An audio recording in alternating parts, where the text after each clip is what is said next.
कोई यदि आदेश नहीं कर रहा है तो उसके खिलाफ तो कार्रवाई होगा ही। हम निष्पादन करने आए, समस्या को समाप्त करने आए।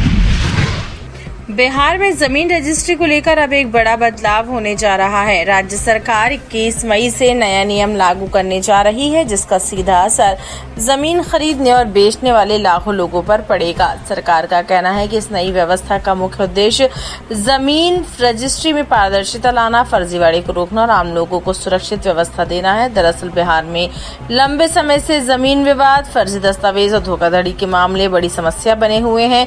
अक्सर लोग ऐसी जमीन खरीद लेते हैं जो बाद में विवादित निकलती है या सरकारी रिकॉर्ड में उसका अलग विवरण सामने आता है। ऐसे विवादों के कारण आम लोगों को वर्षों तक कोर्ट कचहरी और सरकारी दफ्तरों के चक्कर लगाने पड़ते हैं।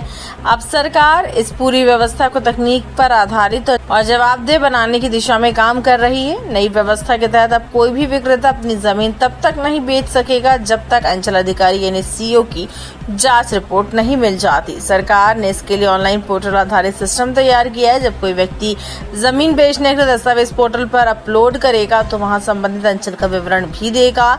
इसके बाद पूरा मामला सीधे संबंधित सीओ के पास जांच के लिए चला जाएगा। सीओ को ये जांच करनी होगी कि जमीन निजी है या सरकारी, उस जमीन पर कोई विवाद तो नहीं चल रहा है, दस्तावेज सही है या नहीं और विक्रेता का दावा वैध है या नहीं।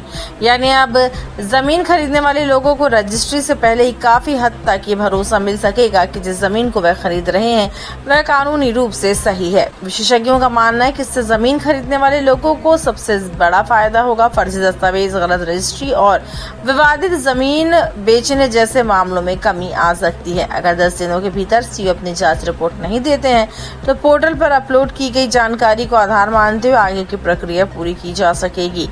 लेकिन ऐसी स्थिति में संबंधित अधिकारी की जवाबदेही तय होगी। यानी अब अनावश्यक देरी और फाइल रोक कर रखने की गुंजाइश कम करने की कोशिश की जा रही है। राजस्व विभाग लगातार भ्रष्टाचार, देरी और लापरवाही के आरोपों को लेकर चर्चा में रहा। हाल ही में सरकार ने लंबित दाखिल खारिज मामलों पर भी सख्ती दिखाई और कई अधिकारियों को चेतावनी भी दी गई। मुख्यमंत्री सम्राट चौधरी ने साफ कहा कि अब जनता को काम तय समय सीमा में करके देने होंगे। वहीं राजस्व एवं भूमि सुधार मंत्री दिलीप कुमार जायसवाल भी लगातार अधिकारियों को पारदर्शिता और जवाबदेही को लेकर सख्त संदेश दे रहे हैं। किसी को छोड़ना नहीं है।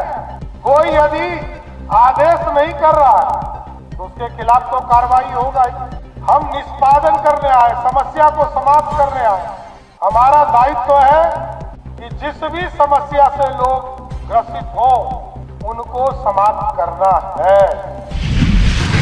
बिहार के कई अंचलों में अभी भी कर्मचारियों की कमी है। कई जगह तकनीकी समस्याएं और सर्वर संबंधी दिक्कतें भी सामने आ रही है। ऐसे में देखना महत्वपूर्ण होगा कि सीओ स्तर पर जांच रिपोर्ट समय पर जारी हो पाती है या नहीं। इसके अलावा ये भी बड़ा सवाल है कि क्या व्यवस्था भ्रष्टाचार को पूरी तरह रोक पाएगी। ग्रामीण क्षेत्रों में रहने वाले लोगों के लिए ये बदलाव बेहद महत्वपूर्ण माना जा रहा है। अक्सर गाँव में जमीन खरीदने वाले लोग बिना पूरी जाँच के सौदा कर लेते हैं और बाद में विवादों में फंस जाते हैं। अगर सीओ स्तर पर पहले से जाँच होगी तो ऐसे मामलों में कमी आने की उम्मीद है। विशेषज्ञ ये भी मानते हैं कि अगर सरकार इस व्यवस्था को सही तरीके से लागू कर पाती है तो बिहार में जमीन रजिस्ट्री की प्रक्रिया पहले से कई ज्यादा सुरक्षित होगी। फिलहाल पूरे बिहार में इस नए नियम को लेकर चर्चा तेज है। लोगों की नजर अब इस बात पर है कि 21 मई से लागू होने वाली ये व्यवस्था जमीन खरीद बिक्री की समस्या को कितना कम कर पाती है। लेकिन इतना तय है कि बिहार सरकार अब जमीन रजिस्ट्री और राजस्व व्यवस्था को लेकर बड़े बदलाव लाने की कोशिश में जुट गई है और आने वाले दिनों में इसका